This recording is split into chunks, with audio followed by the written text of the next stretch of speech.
Medieval philosophy is a term used to refer to the philosophy that existed through the Middle Ages, the period roughly extending from the fall of the Western Roman Empire in the 5th century to the Renaissance in the 15th century. Medieval philosophy, understood as a project of independent philosophical inquiry, began in Baghdad, in the middle of the 8th century, and in France, in the itinerant court of Charlemagne, in the last quarter of the 8th century.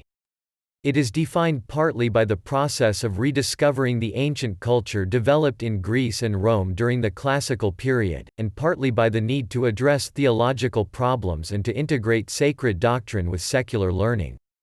The history of medieval philosophy is traditionally divided into two main periods: the period in the Latin West following the early Middle Ages until the 12th century, when the works of Aristotle and Plato were rediscovered, translated, and studied upon, and the Golden Age of the 12th, 13th and 14th centuries in the Latin West, which witnessed the culmination of the recovery of ancient philosophy, along with the reception of its Arabic commentators, and significant developments in the fields of philosophy of religion, logic, and metaphysics. The medieval era was disparagingly treated by the Renaissance humanists, who saw it as a barbaric middle period between the classical age of Greek and Roman culture, and the rebirth or renaissance of classical culture.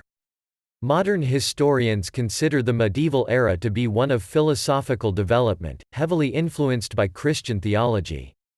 One of the most notable thinkers of the era, Thomas of Aquinas, never considered himself a philosopher, and criticized philosophers for always falling short of the true and proper wisdom.